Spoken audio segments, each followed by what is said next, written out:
Donnie Glover Show. Be more.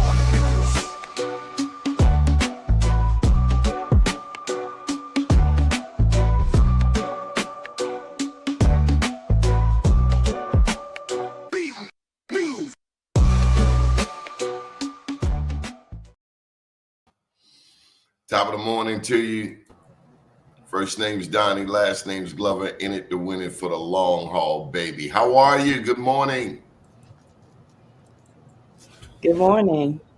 Come on, we just pop on live, huh? How you doing, man? We're going straight for the jugular. There she is, the queen. How are you, Dr. Draper? Good morning, Mr. Glover. Since we're doing titles. Hey, Cheryl. Hello, how are you? Good. Hi, Impeccable. Good morning. You're in Texas? No, ma'am. No, ma'am. Oh.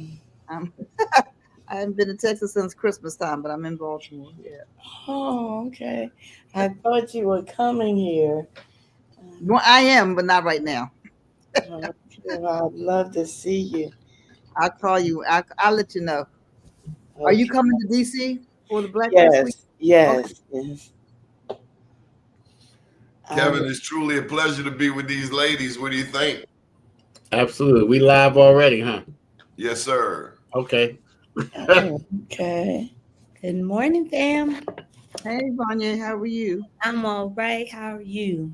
I'm well. So, Dr. Draper, you being the matriarch here when it comes to Black media, tragic loss. Joy Reid is no longer on air. You have Donald Trump running all kinds of games on the American people. Thank God for Black media, huh? Absolutely. But it's always been a thank God for Black media. Yes. Mm-hmm. Regardless of who's been who the occupant of the White House, it's always been thank God for Black media. Cheryl, is the fight any different in Texas? You know, every day I get up fighting. I go to bed fighting. I try to do something to take my mind off of the fight, because if not, I'll keep fighting in my sleep. And so I try to do something. But, you know, this is Texas. You know, our governor wants to go to the White House, and he is of the same ilk as your president. And so we're having a tough fight. I talked to elected officials here, and interesting, the whole theme is that while the Democrats are slow to take care of business, and they act like, I can't think of any other thing to say than they act like punks. Well, the Republicans are doing the same thing, because many of them don't agree with what's going on, but you know, they are letting it go on. So that's why we're the laughing stock of the world. Dr. Vonnya, any thoughts? We're in a peculiar time right now, but we're prepared. We're prepared for such a time as this. Well, and you say that, Doc, you know, and we say, but how are we preparing our young people? Because we're living in a time when the grandparents are more educated, even though Black women are the most educated demographic. But we're living in a time where we have people who have degrees telling their children that, oh, college isn't for everyone. And in the same time, so we're not realizing where they got that from, and we're telling our kids don't need to take a gap year. They need to be in and on, because in 30 years, they are going, our great grands or whatever, going to be going before some of the most incompetent judges that have ever sat on a bench. And they aren't going to be prepared to deal with it. And we're already seeing a little of that, because we've seen a little of, I was watching a show yesterday where I don't know what the alphabets are, because I say they aren't doing that for us anyway, but I think she said she was a millennial, and she was talking about how they weren't prepared to fight that we're fighting or that we will be commemorating in Selma. And we're like, we made it too good for them. We made them too comfortable. So they aren't ready. They don't like to take chances.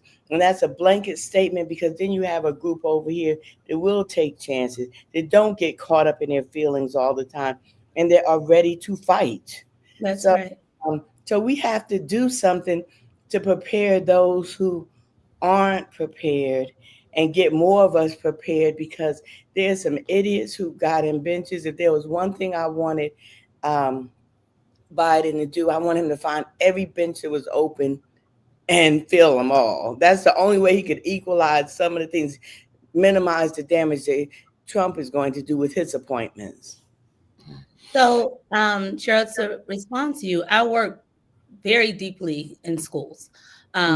Through our media company, we have an education arm, and we partner with both Baltimore City Public Schools, Prince George's County Public Schools, and now Baltimore County Public Schools as well.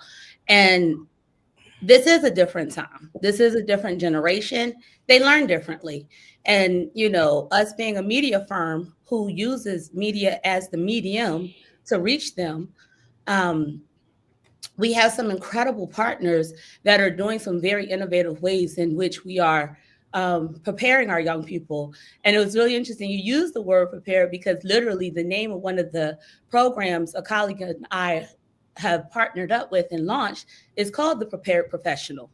And so we are working with young people in middle school. I'm talking getting fifth graders certifications. So while they're getting their traditional learning, they're getting certifications in those areas of interest to them at a middle school and a high school level, so that when they come out, they have more than a high school diploma.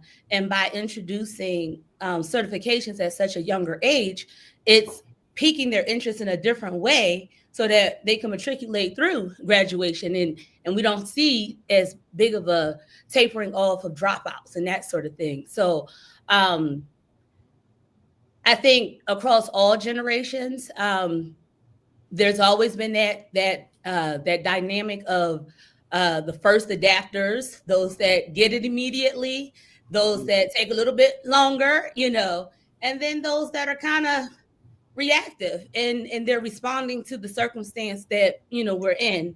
And unfortunately, we're seeing that right now. I mean, there are some who got it before, you know, we're visionaries. You know, there's some of us that have discernment. We see it ahead of time, and we've read this playbook. You know, it looked different, but we know how to navigate and tread these waters, quite honestly, you know. So let me get a word in here, Dr. Such a time as this. Kevin, when you think of the spirituality of Black people, when you think of our faith in God, when you think of, in many cases, our Christian base, our Christian background, growing up in the church, reading the word, at any point, do you think God is forsaking us as a people? Good morning, everybody. Absolutely not. I think we forsake him more than he forsakes us. I think that you let a little wave or a little ripple in the water get you to not even leaning on what you believe in or what you thought you believed in. And you go strictly the opposite way instead of going strictly to him or strictly to prayer or strictly to a relationship, your relationship that you have with him and what you've learned along the way. And so things are going to happen, and the weak are going to get bounced around anyway, not because of their lack of knowledge. So I think at that point is when right now is the time you got to dig deep, because everything that's happening is a spiritual warfare. Everything that's happening, it's the news. Every second, it's just a bunch of confusion. And if you don't have a place, that's why the Black media is so important, to come and say, okay, where is the real truth? And what has been the truth for our community for hundreds of years? you're gonna be extra lost because you don't know who you don't know what you already shaking on your spiritual walk. And I'm not saying everybody, but I'm just saying the majority of even Christians I talk to. I don't want to hear about. I don't even want to say his name today. I don't want to hear about it every day because I don't want to wake up to it. I don't want to go to sleep to it. You know what I mean? I want to wake up to saying, good morning, God. What you got planned for me today? Who am I going to impact today?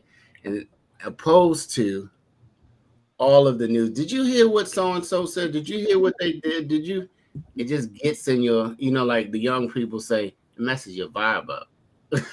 I guess the vibe, actually we started the word vibe, but anyway, it messes my vibe up. So if anybody on here is like me, now it's time to, and I can't tell people what to believe. I just know that I'm anchored in Jesus Christ. Since you asked the question, I didn't know you was going to ask it like I was the bishop today, but since you asked that question, like media, from my point of view, I think now is the time more to trust more in God and trust more in community because, we have to care about ourselves and not care about what people think.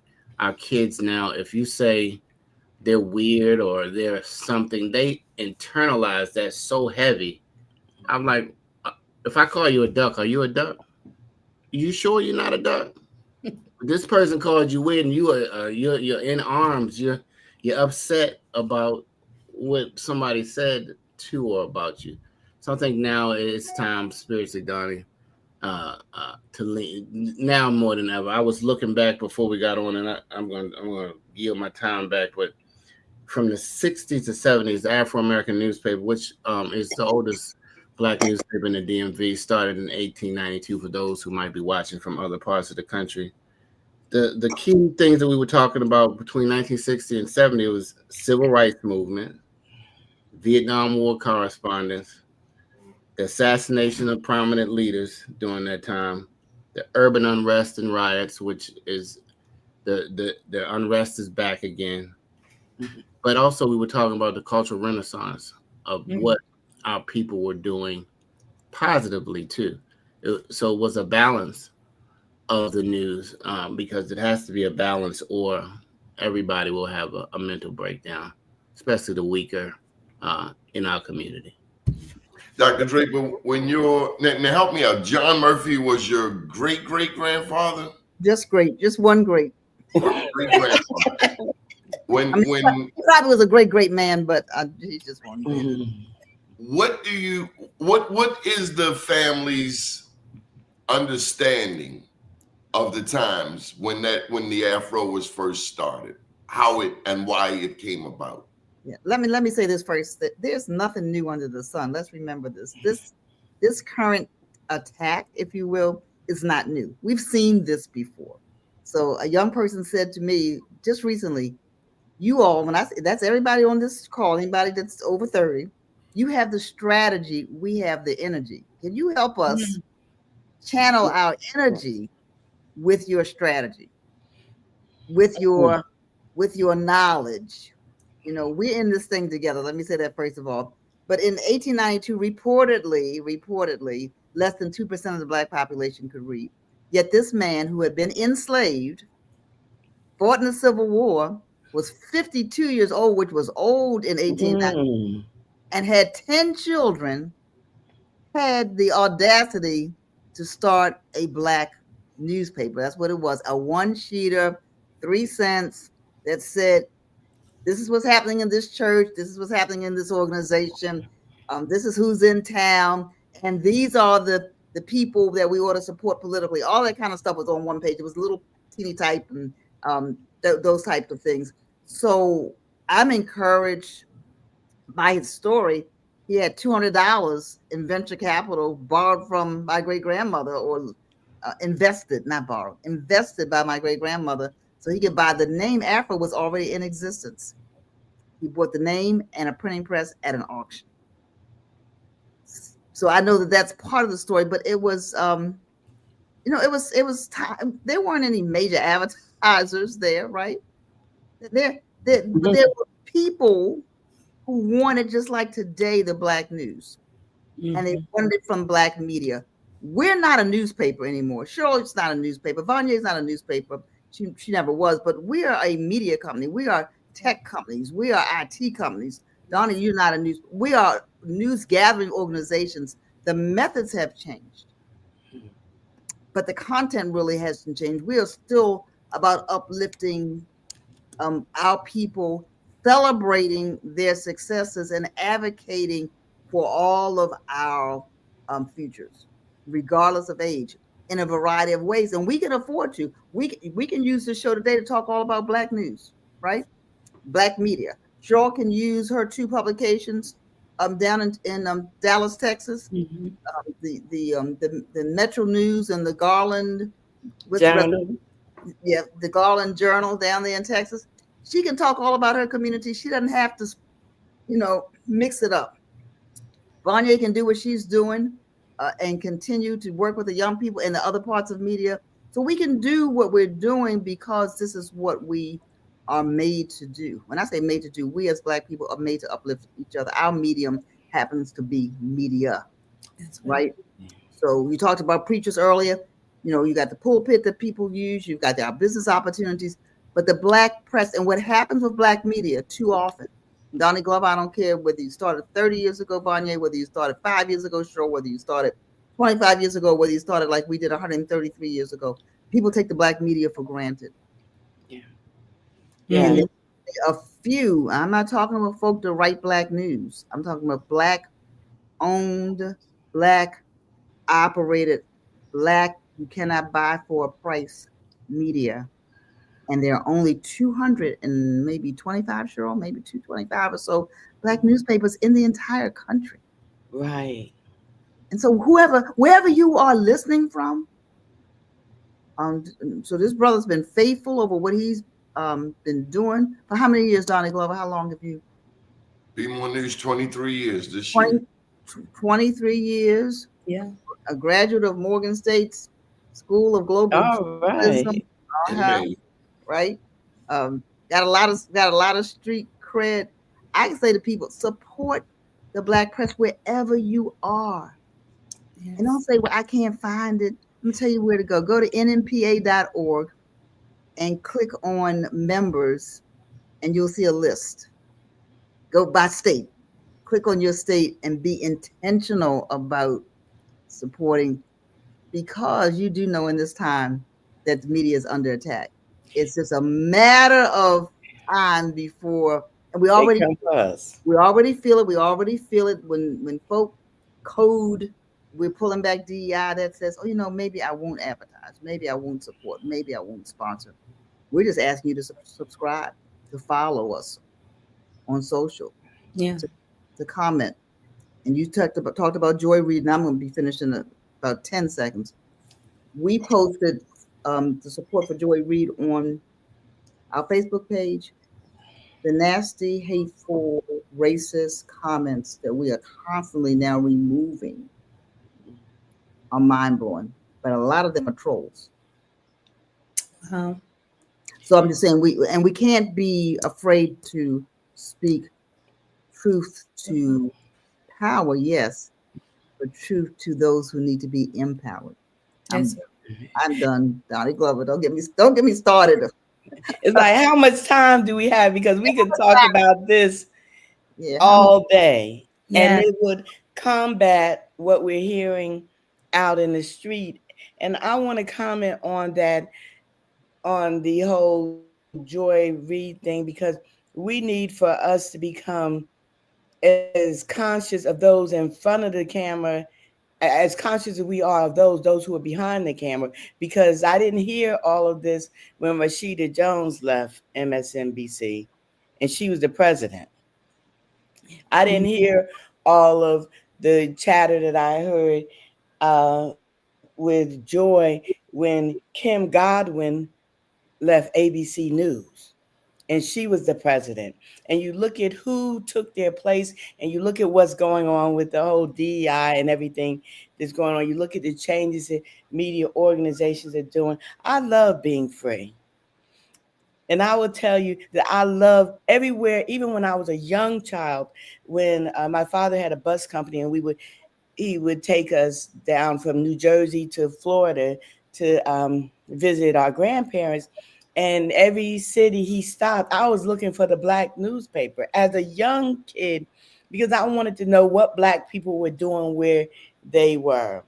If you saw the look on my face when I walked into the convention center and saw all these stacks of the Afro when we were there for Delta Sigma Theta's a centennial, to see that paper there. And I guess for me, sometimes, I feel like, where is the love for the Black press? Because we are here when no one else is here for us. I get the calls when folks get in trouble, especially elected officials. Oh, they will call. They don't have any money or anything, time for conversations, some of them. But then when they get in trouble, they know where to go and they find us then. Vonnya, Dr. Pettigrew. I was having a conversation with another colleague, Black member of the press media, and they shared some of Cheryl's sentiments. They said respectfully, it's unfortunate that when rejected by mainstream or then we're looking for whatever it is, the Black business, you all know I produce a show called Root Ranch Marketplace, shop local, shop small. I've been saying that all day. Then as soon as some of our bigger box brands change their view on some things, then everyone's now looking for where could I go to shop? And I'm like, hey, tune back into the show. Shop local, Yes. shop small. I have seasons of episodes where I'm interviewing small businesses and taking you to their manufacturing plant and showing you how they're making their shea butter and and all of these sorts of things. So I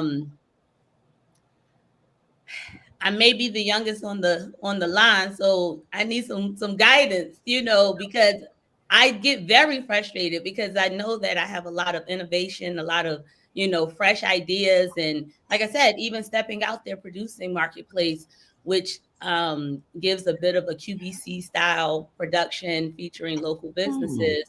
But it's tooth and nail trying to get sponsorship for the show or folks to buy ad time and this sort of thing, because they're like, well, what are the numbers, what are the views? And I'm like, well, the whole point of this is these businesses exist in communities where you maybe don't have a bank, but you will like their business. So run an ad. This is an opportunity to do something in a more grassroots way, organic way, to really circulate our dollars. And again, like I said, there's the first adapters and then there's those that come along, but we're in a season right now where people are very reactive right now, and then they want to exercise their spending power. And now with what's happened with Joy, with their viewing power, people turn the TVs off, and they're turning their face to Black media. And so, maybe that is it. Maybe that is part of God's strategy, create the crisis so that they can see what's been right in front of them all along. Kevin, when I first went into business, I said to my dad, Daddy, I ain't getting no business. He said, son, you got to beat your drum. I went back to him a couple of weeks later, said, Daddy, I'm beating my drum. I'm still not getting no business. He said, you got to beat your drum harder. In terms of, Dr. Pettigrew mentioned traditional advertising. How has the Afro adapted to this digital world where people are picking up their phone more so than newspapers? Well, first of all, this is just a point of reference. It's not, this is not bragging rights. We've had a .com for 35 years. So we've been digital for a very, very, very long time. We are not a newspaper. I keep telling you, we're a media company. And so we have, more than 500,000 followers on social media. So we are constant. Let me say this. 750,000. Yep. Adaptation to technology is ongoing in any business, and especially in the media business.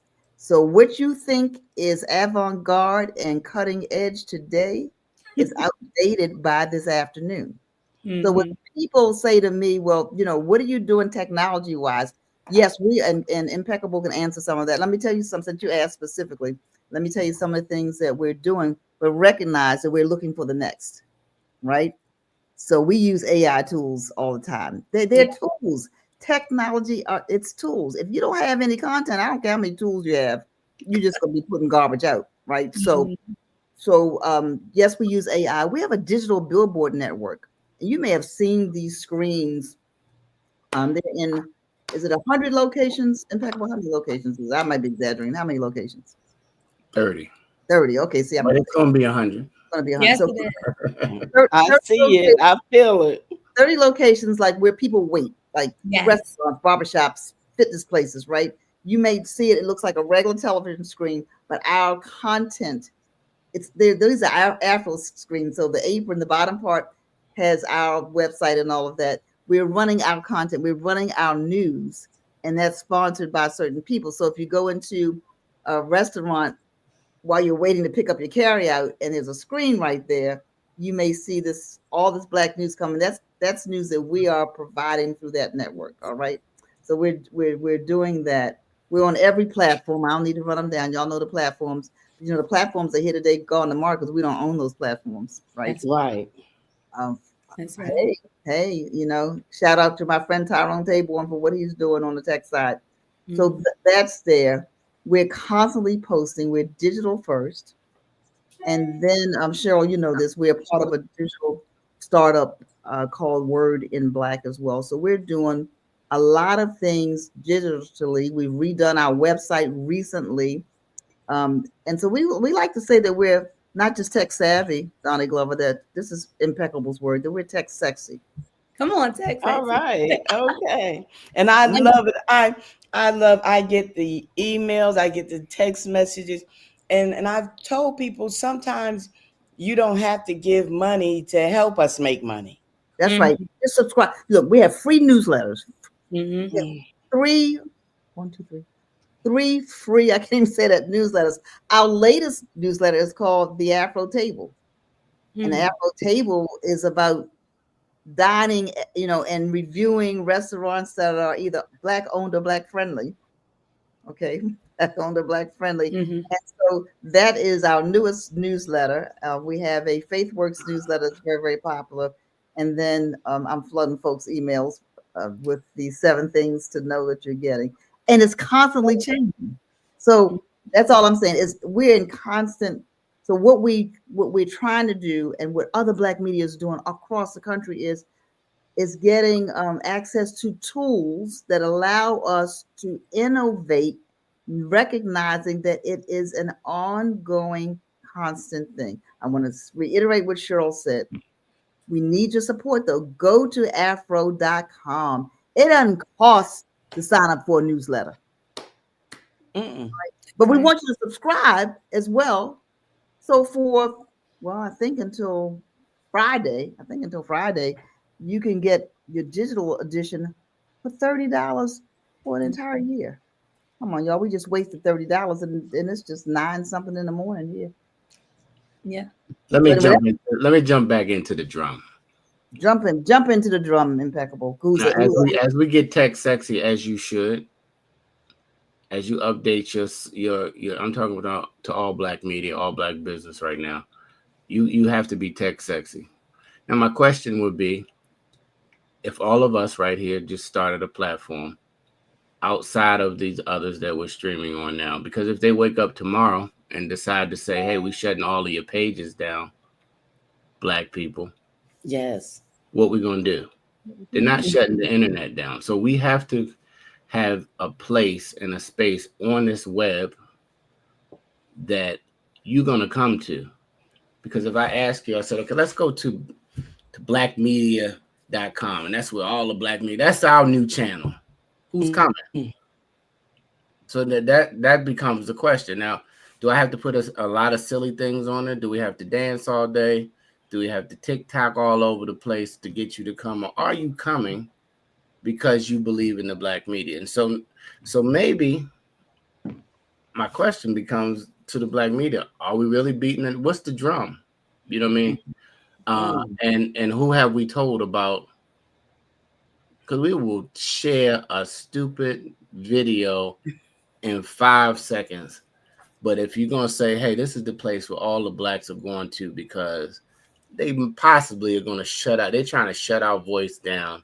That's the reason we started in the beginning, because they're not going to tell our stories. They're not going to tell about our businesses, about our triumphs, and they're not going to inform our community about our medical issues or things that can really affect us. They are going to just keep doing this smoke and mirrors. They're going to try to, even in sports, they're going to just try to, hey, let them just be entertainers. Keep entertaining over here while we run in the world. You gotta wake up right now and say, we have to separate off of these platforms, because we built these platforms and brought all of our friends that they don't even let all of our friends see a message. If I died today and Doni put it on Be More News and he has 10,000 people following him, 300 might see it. So not only did you use me to get my information, are you using my data to make money? You restrict my people from seeing my messages. Well, and see, think about what the black press, when I take liberties with things, like I like using courtesy titles, because we know there was a time when if we made it into a so-called mainstream publication, a doctor could have 10 degrees and they would not call the black man doctor. And, and I look at what I'm trying to do for people, and I try to tailor some things looking at the audience. Like there are places where I go where I know those older people are going to pick up the newspaper. And then the younger ones, I try to have something different for them. You have to meet people where they are, because some will say, what is that? Y'all still print?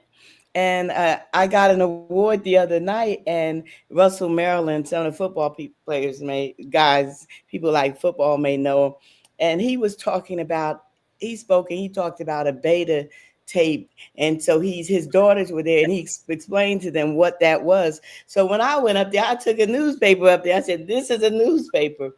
And you talk about, what you're doing and how constantly, and I teach on a collegiate level, and I stay in the classroom because I learn as much being in there trying to teach them.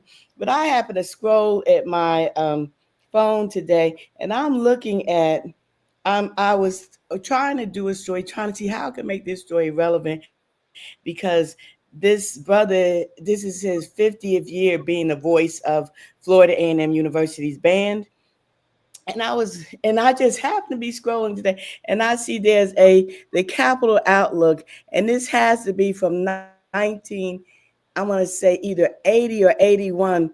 And I wrote this story. This is the byline on there is mine. And he posted it during Black History Month. And I'm just saying, we tell that stories that we now have to go back and get it. And I can just update this story. But we tell the stories. Roberta Flack died. I don't know. I didn't see it on television. I saw it on social media. It's going to be in my paper. Interestingly, though, last week, I wrote about Jerry Butler, who I absolutely loved.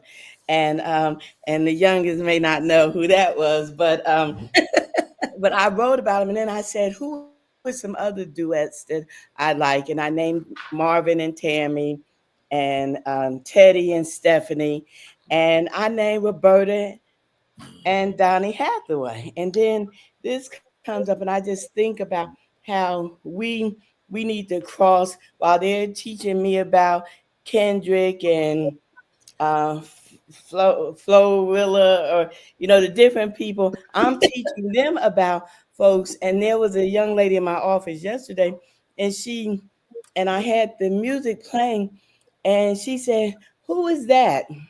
And it was the person was singing Ebony Eyes. So, and Peck, I don't know if you know who that is. Doc, I don't know if you know who that is. I know the song. Hey, back up, Cheryl. Yeah. Look, we're gonna talk about Ebony Eyes. If I don't know when who she it is. said it, and so guess what I did? I went on social media and I said a 30-year-old, 30 something is in my office, and she wants to know who this person is that sings Ebony Eyes. And I responded and I put ellipses. And so then people started responding. And somebody said because Rick James was made a lot of noise when he said, I'm Rick James, and another word after that. But I said, so I did not say that to her because I don't use that word. But it's just so it gave me a chance. So I started putting on other songs. And so then she said, who's that white woman? And she was talking about Tina Marie. Yeah, but just like we want to tell them about people from that or even before our time, we have to find out who they're listening to. We have to engage them. And so it's a constant changing and changing with the times and trying to understand. And sometimes I'm just like shaking my head, but I can think that probably my mom was shaking her head and but she shook the belt a lot more. So some things there was a balance there. And so, I is when I think about how strong the black press can be and is, I think about the legs that we gave to the Million Man March or any telling our history and putting things into perspective that no one else cares about. I don't expect to go to my daily paper this week and see anything about Roberta Flack or Jerry Butler. But guess what? I expect to see it from us. And that puts an awesome responsibility on us to try to cover it all because there's so much, we have so much more access to information. So how do we balance it and how do we re-energize ourselves? And my mind comes from all of you. It comes from the work that you do. And I say, if they can do it, I can do it too. I have to do everything I can to keep them going. So when I get the newsletter, I'm on there clicking things. No, I can't go to that event, but let me click. Let me let them get those clicks and that time spent and those numbers that will help them to grow. And that's what we have to be intentional about. And I think that we really need to call on those who have those huge microphones and get them to speak and to say something about it. When Barack Obama was running for president, Senator Obama, he was at the National Association of Black Journalists convention, a room, 5, 6, 7,000 people in there. And I asked him about his commitment to the black press. Now, what his answer, I gave it to him and he did what he did to Jackie Robinson, or you think about all those greats. He knocked it out the ballpark. Did he honor that commitment? But during that time, he did answer and he shouted out to black papers in Chicago and everything. And that's what we need more of these folks getting up here talking about because they're on the cover of People or they're in Vogue and everything like that. They need to be intentional and we need to hold them accountable and say they have to tell people to support us. We'd like to welcome to the discussion Doug Blacksher. He does a show on our network all the way from Oakland. Doug, unmute yourself. What is the significance of black media in Oakland?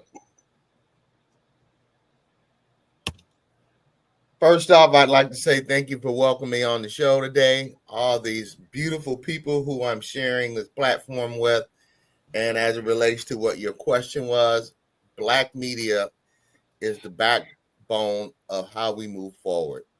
As we all know, the white media portrays us as old English drinking, weed smoking, hanging out on the corner, rappers, and music producers, athletes, but not intelligent, articulate black people who are doctors, lawyers, and accountants. Once Bill Cosby's show was disgraced because of what they alleged that he had done, because he was just trying to take ownership in a mass media company. The media, two things. That's how Trump was elected.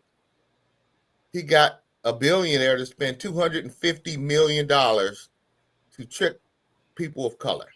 Now those same people of color are going back to Mexico. So those same people of color are being identified as all we are DEI recipients and not as intelligent people who should be holding the positions we have across this country and in this world. So if we lose Black media, we lose a lot. Black people specifically. If I've been on disability for the last year and a half, but one thing I say on the Black Business Roundtable, the biggest thing is if we can see it, we can be it. And white people don't want us to see it. They let a few of us slither through the door, but the media, as what you present, Donnie Glover, and I'm honored to have been working with you over the last 3 years. I'm honored that you have a platform that expresses and give Black people a way to express what we need to do, how we are being portrayed, and the successfulness of what media can be for our people. Thank you, sir. Dr. Vonnya, how do we reach a generation? You know, Khalil Gibran has a poem, The Prophet. He said, your children are not your children, that we are the bows and they are the arrows, that they're going to a place that we will never go to. How do we reach this new generation of Black readers, of black people with media? I mean, it's part what we do at Root Ranch. We bring it to them into their schools. You know, we come in as their enrichment partners. So where students would typically have their choice of going to gym, music, art. They can take filmmaking, photography, documentary style, media arts with one of my 40 instructors at their school. You know, we're coming in, we're creating programming out of school time, after school, holiday breaks, winter breaks, summer, right? We've expanded the program in our education program to reach young adults, and young adults is defined depending on what the organization or the agency is, can be as old as 29, you know? So what does that look like? I mean, those of you all who obviously know my story, I'm the woman who bought the block on the harbor.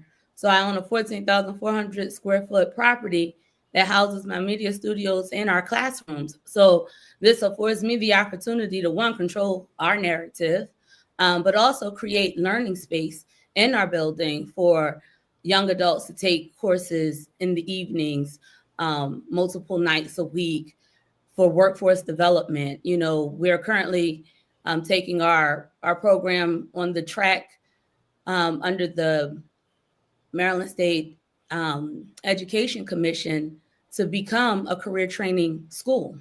So that certification process takes about a year or so, but I got time. I'm on the block. So they'll come along and we'll build it out. And what's so beautiful about it is we've created our own ecosystem. So I'm training them up while they're in K-12 or giving them workforce development opportunity when they're young adult.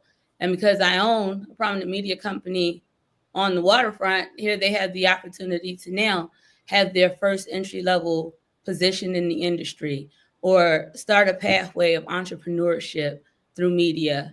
And that's how, you know, we're doing it. Do I have all the solutions? No. But what I would love to be able to do is replicate this model so that there's an RBMG building, Canton Harbor, but then there's one back in my hometown of Philadelphia. Let's put RBMG Schuylkill. Let's put an RBMG Harlem. Let's put an RBMG, you know, Silicon Valley. Like, it could go wherever, right? So I want to be able to see this model replicate and plant us in the community, because for various reasons, many quite legitimate, for our safety primarily, as a people, we don't leave our community. It's not safe to leave our community. So if we're expecting the community to lead the community to go get the thing, that's not always the case. So we build the thing and put the thing in the community. You know, Doc, we have to collaborate. And it sounds like what we did. I know for years I was over the journalism workshop that we did in Dallas with the local NABJ chapter. And when I came in, they were just doing a newspaper, but we were doing newspaper, radio, television. We had a PR component, and then we started doing digital. And the type of thing that we did, we actually went to, for example, an NAACP regional conference, and I took a bus up to Arkansas, and we got there on a Thursday afternoon. They went to a program with what's his name?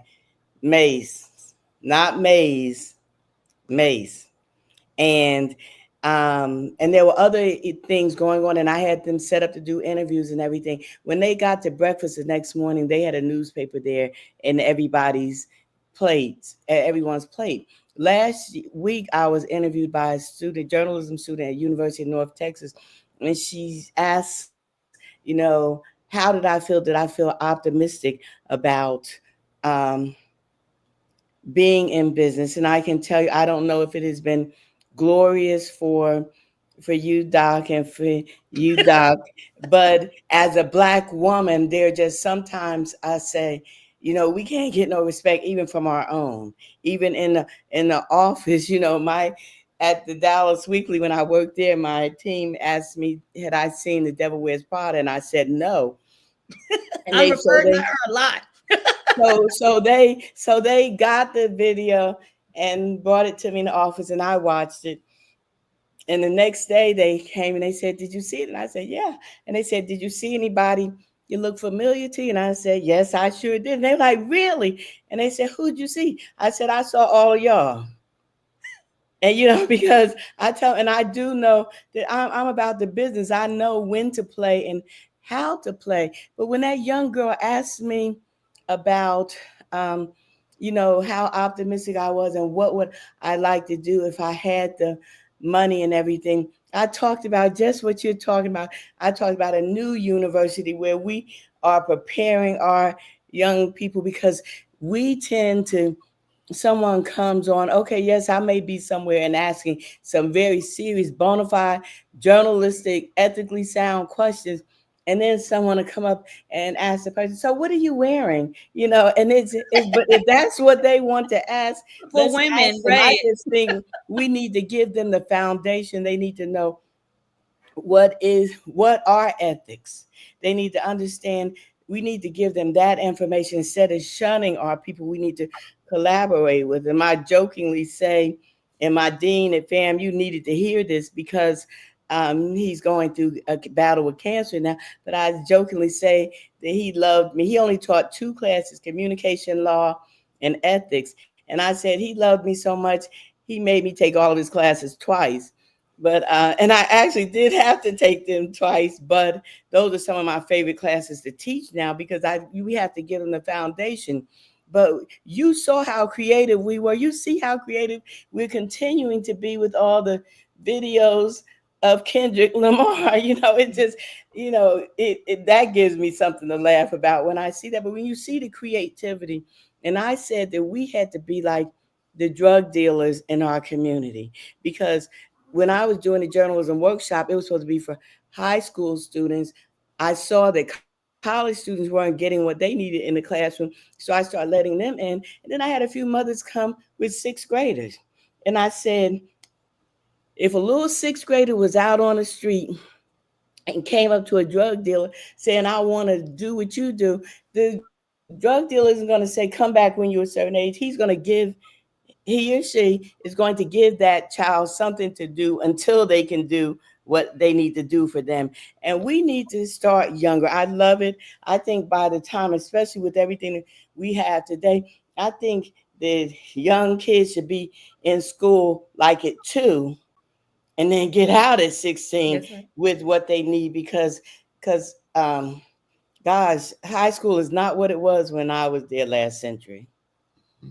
Not at all. Kevin, how do we pull in the next generation of writers? Running the newspaper, finding writers man, that's like pulling a wisdom tooth sometimes. And then the sense of privilege. I sent some people to the White House and they say, well, you're going to pay me $250. And I'm like, it took me 17 years to get here. Well, let me. I mean, I'm sitting here and we all have decided to take an hour out of our day to talk about Black media. And I'm going to refer back to, we have an emergency, which made me think about the pandemic, right? My son swallowed a bottle cap. We rushed him to the hospital, but it was the pandemic, so only one parent could come in. So I sat in front of the emergency side for like hours, right? And I just said, God, why am I sitting in front of this? And then I took the word emerge and I said, we must emerge. This is right now. We're in a Black media pandemic right now. And we have the most powerful connections in history. When I look back through history, it was always like a leader. Like right now, who is our Black leader? Like we said, hey, who's our Black leader? You know what I mean? Like, who is it? It's a lot of leaders, right? It's a lot of leaders on this, but so we don't have that right this second. But then we'll get on this and say, okay, on the 28th of February, what we doing? We're supposed to not spend some money with some people. Now, that same movement has to be people. We need to create a Black media. We have to take that same energy and and send that signal out all over the world, or all over at least the US, to say Black people, we're together here, and here's where the media gets together. And until you get the young people involved too, you need to find their leaders, because they got some leaders. Now they might be influencers, they may be artists, they may be musicians, but they have people who they consider, and Kendrick is one of them. If Kendrick said to everybody, support the Black media,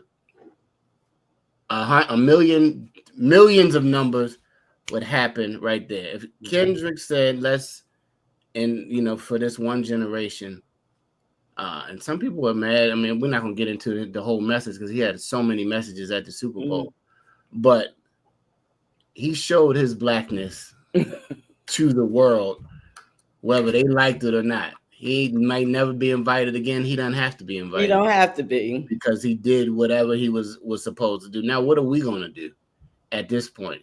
First of all, we got to build the platform. So what if they fire Joy? Joy shouldn't be worried about being on their platform anyway. We need to be looking at our own platforms that we can have our voice. And, YouTube has made it for you can monetize it, but maybe if you can't on there, we still have to, I believe we have to build our own our media. And then you can pay the journalists. But if it's all about the money, the mission is going to die. Yeah, it can't be all about the money. Marc Clarke, welcome to the show. How you doing, brother? Let me jump in for a minute, Doni, on your question. So we employ many interns in the summer. We had 10 last year. So young people are writing.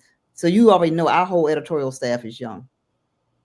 Every single one of them is young. Our managing editor is young, but none of us, maybe you, Doni, but you just said no. None of us has the kind of staff to cover everything. So let me ask your listening audience this as well. When you have news or information or something that you think that we should be covering, don't just call us or email us and say, hey, can you cover? If you know what, we use our cell phones all the time. Take the picture. Take a good high-res picture. Take the picture. Take the photo. Let us know who took the picture so we don't go to jail, right? Make sure you have permission to share that picture with us and write up a little bit about it. So we have an army of reporters really in our communities. They're called our people. And they know more about what's happening than we know what's happening, right? And so instead of saying, man, I need to get this story on the front page of the whatever, fill in the blank. It's whatever. I need to get this story on Be More News. I need to get this story on the Afro. I need to get this story. And let us know about it first. Don't tell me that it was someplace else and you wanted me to pick it up. Yes. That doesn't work. But we know what's happening in our community, and what Cheryl said earlier, politicians come to us when they are In trouble. in trouble, in quotes, not all the time. But how about breaking Black news in Black news? But Right? and let me tell you, when your governor came to Dallas, he shouted out "you" to me. Yeah. Well, He shouted out the Afro. we were And the made only me feel proud. we were the only media in the entire DMV that endorsed him in the primary. The only. We stepped out on a limb. We got it right.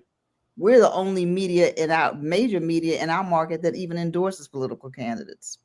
The rest of them scared to do it, right? But when we have a qualified Black candidate, we certainly going to say support that person. So my plea to the audience is for us, send it to editor@afro.com. Will we be able to follow up on everything you said? Maybe not, but at least we know it. Will you please be our eyes and ears in community and let us know? Not just call us and say, "Can you cover?" We don't have 1,000 people on our team, Right. but we want to cover as much as we can of issues of substance and what's happening in our community, and we are trusted. Doc, we definitely endorse Westmore. As a matter of fact, we predicted the last 4 governors, including 2 Republicans. My apologies. You did, Doni. I don't know about, did you do it in the primary? Or you did it? Well, anyway, it doesn't matter. You did, and kudos to you. Well, I wrote a column. I starting young, even though I've been a journalist for over since last century. I wasn't endorsing in the paper because I saw what Black people were doing. Well, if you endorse somebody, they said, "Well, I'm not going to advertise with you." Well, guess what? I just wrote a column, and I'm trying to assemble my team so that we could endorse, because we're not going to endorse just because you throw a few dollars at us. And I wrote in my piece, I said, I stayed away from it because I wanted to be really solid with it financially, because I was counting on support when it comes for advertising and everything. I said, but y'all don't advertise with me anyway. You come to me talking about, I don't have any money to say, what's your budget? And you gonna come with $200. I'm like, you don't even need to be running. It's not that type of party anymore. But we'll pay the white publications top dollar. I don't get that. And even if they endorse someone else, and it's just like crazy, but it's a fight that I just will fight. I'd rather fight this fight. I'd rather ride this horse till all is said and done. We got a new drum set, Doni. We got a new drum set for you. Oh yeah. What'd your dad say? Beat it harder. Right, and matter of fact, but if you're beating it in the wrong space, I don't care how good the sound is, nobody's hearing it. So even us right now, we're beating the drum right now, and hopefully somebody shares it, right, with somebody else. If you're watching right now, I hope you share this. Even if one more person knows about the Black media, that's good. Let's share this message. That's the only way. We're all doing amazing things in our one space, but with technology, that one message can become broadcast to many, right, in one instance. So, and you don't have to benefit from. I went to Birmingham and I met a Sora who was running for office, and I said, "Are you advertising the Birmingham Times?" Birmingham Times didn't ask me to do that, and they didn't know I was going to do it or anything. But it'll come around to you if you're doing the right thing and doing it for the right reason. I feel you will reap the benefits of it. And if we, just like when I was in Dallas, I'd open the door for an elderly woman, praying someone was opening the door for my mother in New Jersey. So it didn't put a penny in my pocket to say support the Birmingham Times. It didn't take anything out of me either. Don't cost you nothing, yeah. Doug, I want you to get this in. What's happening in Oakland politically? We only have a minute or so. You're muted. Ooh, I really want to hear him too, because he looked like he's saying something. In Oakland, we are really trying to usher in our queen of California, Barbara Lee. retired congresswoman. The city of Oakland is suffering from 2 recalls: the recall of the first Hmong mayor and the recall of the first African-American Black woman as Alameda County District Attorney. And we have a $129 million deficit in the city of Oakland. And we have politicians who are running who have only one agenda, and that's the agenda to continue the down spiral of Oakland. So support us to support Barbara Lee. We need her, Barbara Lee, who fought in Congress for us. The only one who went against the war when Bush was trying to put it in. She was the only congressperson who said this is not going to be good for us. We need to get all the people who who knows people in Oakland, California, to support Barbara Lee as our next mayor to help clean up this fiasco that is just devastating the constituents and the business owners here in the city of Oakland, California. Thank you. Okay, Marc Clarke, we want to make sure you get a word in before we shut it on down. Mr. Impeccable, Cheryl Smith, Dr. Vonnya, you are appreciated. Come on, Marc Clarke, hit the mute button. Good morning, everybody. Sorry I'm late. Got a little connection issue. But powerful conversation. I had a chance to hear some. I saw Mrs. Draper on. I think at this point, we probably should do what you guys had mentioned, and Dr. Draper mentioned as media owners or media creators, content creators, and activists or people in the community. I think a platform like Doni, your platform, or the Afro, which of course is historic. Imagine how powerful it would be if she denounced the initiative that basically we become correspondents all across the country and sending content covering our stories, our neighborhoods, our cities, our states, whatever's going on. So now we have, as a matter of fact, if Black newspapers in general took on that assignment where established and or just in general content creators, news journalists in specific communities really just sent stories weekly, daily, bi-weekly to the different Black newspapers, and just making the network stronger, because I think everybody has a phone, everybody has a camera, everybody has a story to tell. And before, it was you couldn't get on the platform. So now I think if we gave access to our platforms, that's probably going to be the easiest route to do what we're trying to do, because I think at the end of the day, there's so many different points of view also, even with our own communities, that instead of even limiting them, if we had a platform to share it with, I think that would be the move. Because getting the eyes is the biggest challenge. Like Doni, you've had amazing, like world-changing conversations on your platform for years, but sadly, the mainstream or a lot of Black folks don't know about it, don't realize when it's They on. know. They copy our stuff. Getting there. So Kevin know. They mainstream copies our stuff all the time. Oh, 1,000%. I can tell you my own personal experience. When my story went viral, it was Black press that was early on to cover me, Baltimore Times, the Afro. And then when the story went viral, it has been featured in over 50 media outlets and online publications. And I did not do 50 interviews. They gleaned from the real interviews that were done with Afro and Times, and scraped and took quotes and gleaned from my IG page to get images, and did this Frankenstein cut and paste and created this slew of content. So if you Google my name now, you see it across any and everything. So 1,000%, it was the Black press that actually conducted the interviews. Any final thoughts, family? Well, I call my parent company is called iMessenger, and I call them my messengers out in the community, because my shirts have a big I and big messenger, and if you walk up close to it, it says, I am the messenger.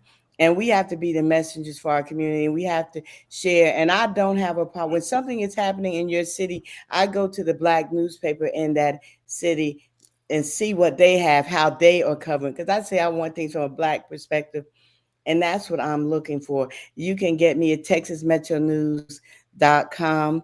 I'm glad to be here with you anytime. You know, I said yes, and you wouldn't believe the marathon I've been on, but we have to make some sacrifice. The marathon I've been on is nothing compared to the sacrifice of the Ida B. Wells Barnett. You know, I look at it, and I just want to say there's one thing real quickly. I think we need to realize that America put a hit on the city of Selma, Alabama. And if you go there, you see it has, they did a color purple and said that you will never flourish because of how you embarrassed America, showing just how folks treat us, because that city has the horrible numbers in a number of ways. And when people go there every year to commemorate Bloody Sunday, they need to be all. You have businesses there that are so arrogant, they close down, even though they could be making a ton of money from the people there. And we need to understand, we need to shine a light on those cities. We need to visit those cities, and especially in Alabama, that did the fight when some of us weren't fighting.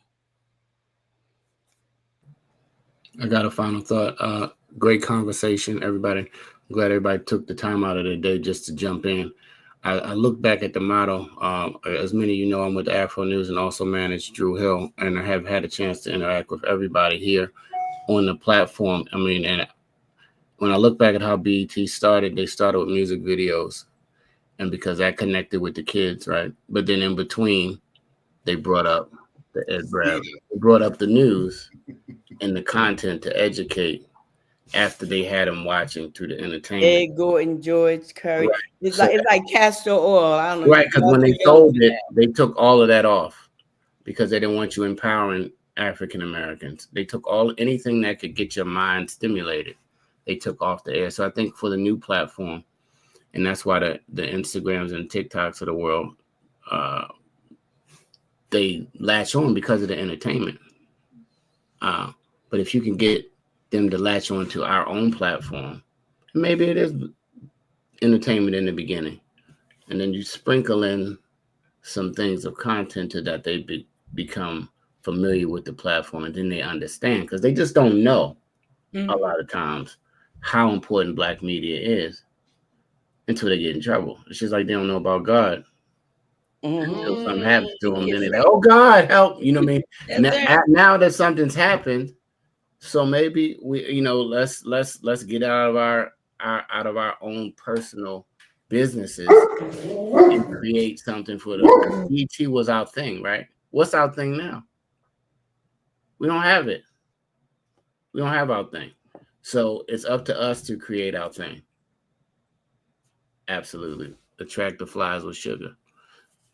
And that's my final words. I like all the comments coming. And we have to support one another, and we have to realize that if somebody, like in my city, and some people say we have too many Black-owned newspapers, and I remember interviewing Bishop T.D. Jakes, and I said, people were complaining about mega churches, and he said, Cheryl, there are plenty of souls out there that need saved. There's plenty, so there's room for more. And speaking on that, I say with the churches, I ramped up what I was doing during the pandemic.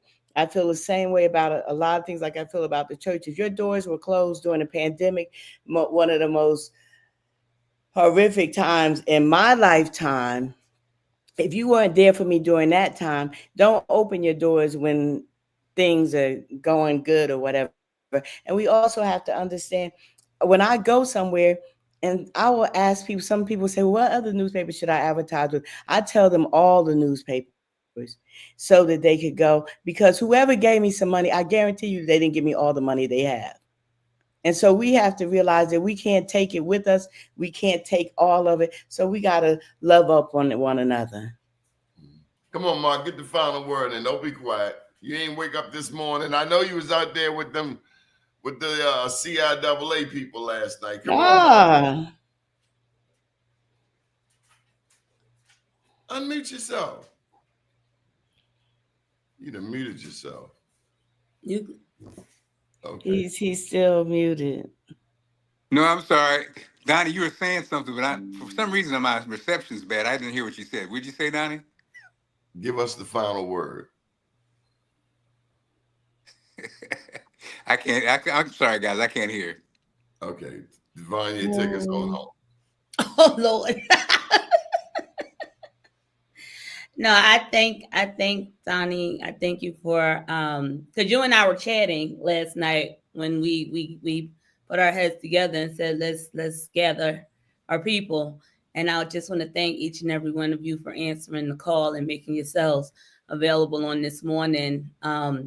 Because again, we are the media and we are tapped into where we are as a people and in the moment, and the people were in a moment of crisis. And so we had an obligation to stand up, show up, and speak to it. And so we did just that on this morning. And I'm grateful and I'm honored to connect with this group in a deeper capacity because it's, as you said, it's time to beat the drum even louder. Well, make sure you connect with Cheryl Smith. She's in Texas. She runs Texas Metro News, also the Garland Journal. And Doug Blacksher does a show on Black USA live from Oakland. We appreciate you all. Good morning, world.